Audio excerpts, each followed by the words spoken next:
이 동영상에서는 비닐하우스를 모델링하여 선형 또는 비선형으로 구조 해석을 실행하고 그 결과를 분석하는 과정을 설명하였습니다.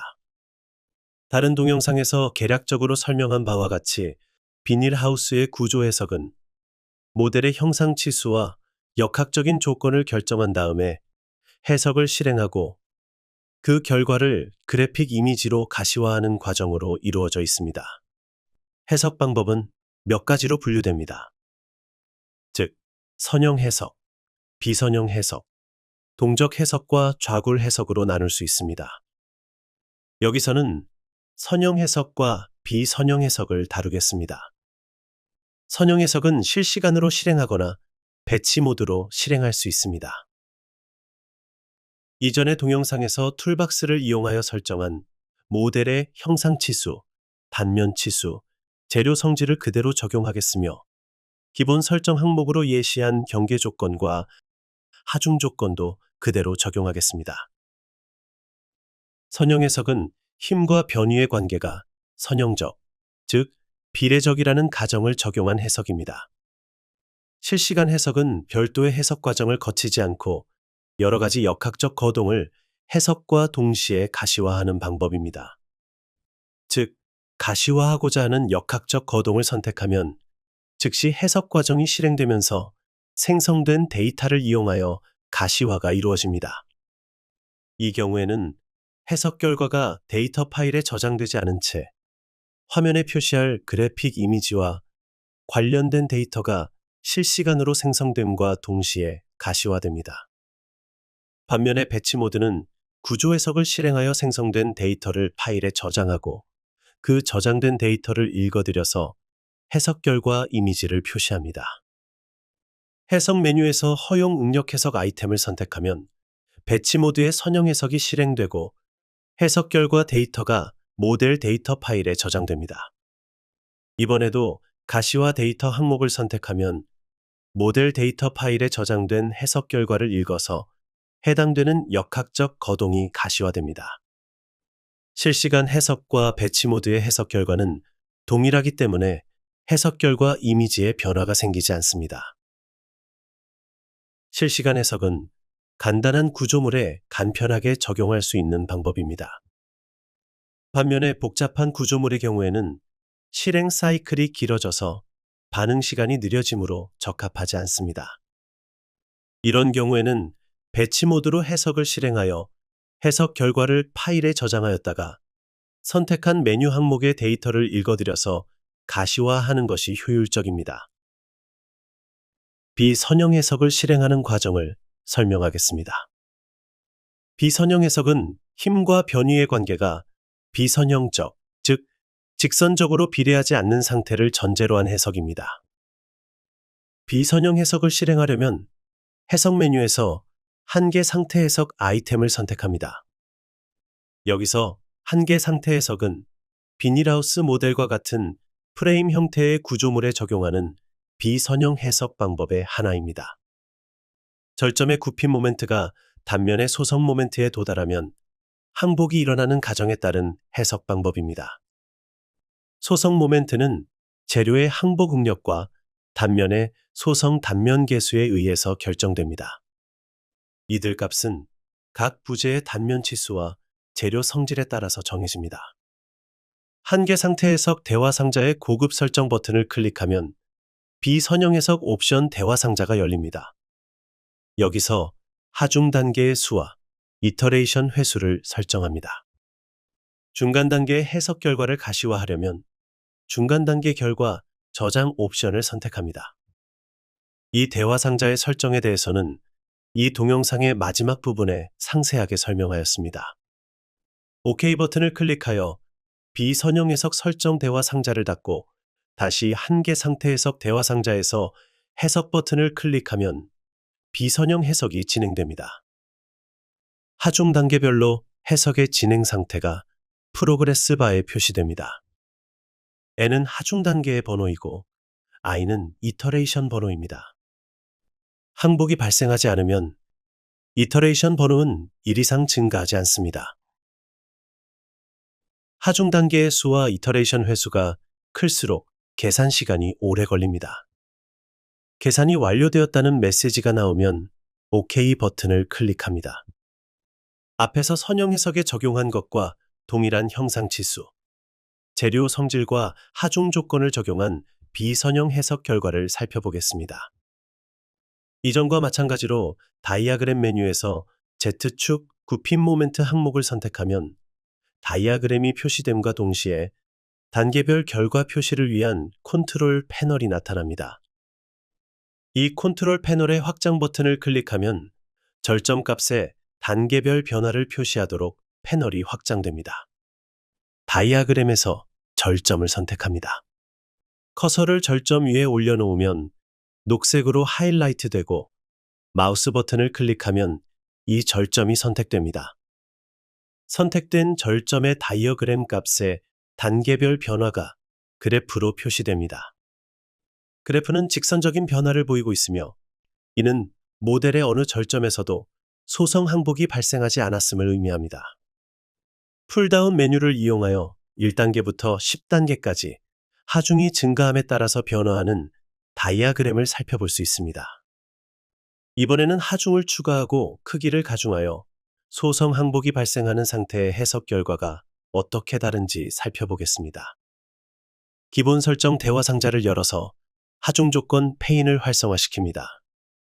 풍하중을 초당 50m로 증가시키고 적설심 50cm의 설하중을 추가한 뒤에 대화 상자를 닫습니다. 해석 메뉴에서 한계 상태 해석을 다시 선택하고 고급 설정에서 하중 단계를 10단계, 이터레이션 횟수를 10회로 이전과 동일하게 설정한 다음에 해석을 실행합니다. 이번에는 중간에 항복 상태가 발생하므로 전보다 훨씬 더 많은 계산 시간이 소요됩니다. 그래서 중간 진행 과정을 건너뛰겠습니다. 계산이 완료되면 다시 다이아그램 메뉴에서 Z축 굽힘 모멘트 항목을 선택하여 다이아그램을 표시합니다.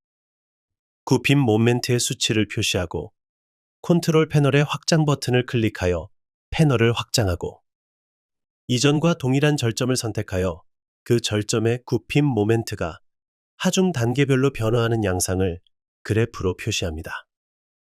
그래프가 곡선의 형태로 나타납니다. 이는 부재의 항복으로 인해 역학적인 거동이 더 이상 선형, 즉 직선적인 비례 관계가 아님을 보여줍니다. 그래프의 위쪽에 비례 한도가 0.4로 표시되어 있습니다. 이는 1, 2, 3, 4단계까지는 항복 없이 그래프가 직선을 유지하다가 그 이상 하중이 증가하면 항복이 발생하여 곡선으로 바뀌게 됨을 의미합니다. 10개의 하중 단계로 해석하였으므로 10등분의 구간으로 표시되며 곡선 구간도 10등분의 정밀도로 표시됩니다. 정밀도를 높이려면 하중 단계를 더 많은 개수로 늘려야 합니다. 하중 단계를 10개에서 100개로 10배 증가시켰을 경우에 해석 결과가 어떻게 달라지는지 살펴보겠습니다. 한계 상태 해석의 고급 설정에서 하중 단계의 수를 100으로 수정하여 다시 해석을 실행합니다.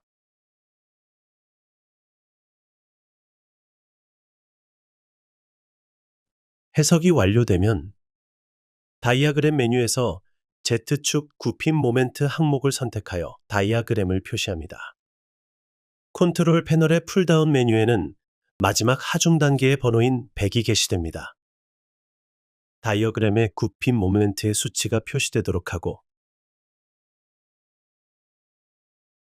패널을 확장시킨 다음에 전과 동일한 절점을 선택하면 단계별로 증가하는 굽힘 모멘트의 크기가 그래프로 표시됩니다. 하중 단계의 정밀도를 높임으로써 비례 한도가 0.42로 소수점 한 자리까지 계산되었습니다. 비례 한도를 넘어선 곡선의 변화를 이전과 비교하면 하중 증가에 따라서 굽힘 모멘트의 값이 약간 더 가파르게 증가하는 것을 파악할 수 있습니다. 그러나 하중 단계의 수를 늘려서 계산의 정밀도를 높이더라도 전체 하중이 실린 마지막 단계까지 구조물이 붕괴 상태에 도달하지 않음을 확인할 수 있습니다. 이는 구조물의 제하 능력이 작용 하중보다 크기 때문입니다. 다음에는 구조물 전체가 붕괴 상태에 도달하는 모델의 예를 만들어 보겠습니다. 구조물이 붕괴 상태에 도달하게 하려면 하중을 증가시키거나 또는 부재 단면 치수를 줄여서 제하 능력을 축소시키면 됩니다. 그래서 이 예에서는 작용하는 하중은 이전과 동일한 상태를 유지하되 석갈의 단면 치수와 도리의 단면 치수를 줄여 제하 능력을 축소시킴으로써 붕괴가 일어나는 모델을 만들겠습니다.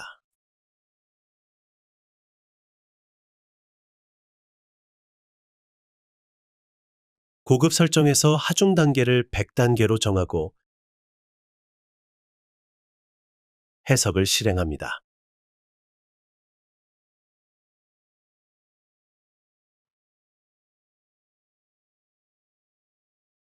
앞에서와 마찬가지로 Z축 굽힘 모멘트 다이아그램을 표시하고 수치적인 값을 추가합니다. 컨트롤 패널을 확장시킨 다음에 이전과 동일한 절점을 선택하여 그 절점에서 굽힘 모멘트의 하중 단계별 변화를 그래프로 표시합니다. 비례 한도가 0.19로 이전의 0.42보다 훨씬 줄어든 값을 보여주고 있습니다. 풀다운 메뉴를 이용하여 하중 단계를 스크롤하며 다이아그램의 변화와 그래프상의 수치를 살펴보겠습니다. 하중 단계가 비례 한도를 넘으면서 그래프가 급격하게 변화합니다. 하중 계수가 0.5, 즉 전체 하중 단계의 절반에 도달하면 그래프가 수직으로 꺾이면서 굽힘 모멘트가 더 이상 증가하지 않는 것으로 나타났습니다. 즉, 구조물이 전체적으로 붕괴되어 그 이상 하중을 지탱할 수 없음을 의미합니다. 또한 구조물에 제어할 수 있는 하중의 크기가 현재 작용하는 하중의 50%라는 의미이기도 합니다. 그리고 붕괴된 하중 단계 이후에 굽힘 모멘트 다이아그램이 불안정한 형태를 보입니다. 이 예에서 보여준 방법으로 비닐하우스의 설계가 구조 역학적으로 안전한지를 검사할 수 있습니다. 마지막으로 하중 단계 및 이터레이션과 관련된 옵션 설정에 대해서 설명하겠습니다. 그에 앞서 허용 응력 해석은 힘과 변위의 관계가 일정한 강성도에 의해 표시되므로 선형 방정식을 한번 풀어서 결과를 계산하는 해석 방법을 의미합니다. 반면에 한계 상태 해석은 하중의 증가에 따라 부재의 항복이 진행되면서 구조물의 강성도가 변화하여 힘과 변위의 관계가 비선형적임을 고려한 해석 방법입니다. 힘과 변위의 비선형적인 관계는 일반적으로 여러 하중 단계와 여러 이터레이션 과정에 대하여 선형적 관계로 단순화합니다. 한계 상태 해석은 하중 단계별, 이터레이션별로 정의된 선형 방정식을 여러 번 풀어서 결과를 얻습니다. 여기서 하중 단계의 수와 이터레이션의 횟수를 정해주어야 하며 매 하중 단계와 이터레이션에 대하여 선형 방정식을 어떻게 계산할지를 정해야 합니다. 하중 단계의 수가 여러 개이고 이터레이션 횟수가 1일 경우에는 여러 개의 하중 단계로 나누고 각 단계별로 이터레이션 없이 선형 방정식을 한번 풀어서 계산을 진행합니다. 반대로 하중 단계의 수가 1이고 이터레이션 수가 복수일 경우에는 처음부터 끝까지 하중의 증가 없이 이터레이션을 여러 번 반복하여 계산을 진행합니다. 가장 일반적인 설정은 하중 단계를 여러 개로 하고 각 하중 단계마다 여러 번의 이터레이션을 실행하는 것입니다. 이 경우에는 여러 번의 하중 단계로 나뉘어서 각 단계마다 여러 번의 이터레이션이 진행됩니다. 각 하중 단계에서 이터레이션이 진행되면서 계산 오차가 수렴 기준 오차보다 작아지면 이터레이션이 끝나고 다음 하중 단계로 넘어갑니다. 다음은 하중 단계와 이터레이션의 진행에 따라서 방정식의 강성 계수를 어떻게 업데이트할지를 정하는 옵션에 대한 설명입니다. 첫 번째는 전체 하중 단계와 이터레이션에 대해서 동일한 강성계수를 적용하는 옵션입니다. 이 옵션을 선택하면 강성계수는 단 한 번만 계산하여 모든 하중 단계와 이터레이션을 거치면서 수정하지 않습니다. 두 번째는 동일한 하중 단계에 대해서는 모든 이터레이션에 동일한 강성계수를 적용하는 옵션입니다. 하중 단계별로 강성계수를 계산하되 이터레이션을 거치면서 수정하지 않습니다. 세 번째는 모든 하중 단계에 대해서 이터레이션마다 업데이트된 강성계수를 적용하는 옵션입니다. 모든 이터레이션에 대해서 독립적으로 계산된 강성계수를 적용합니다.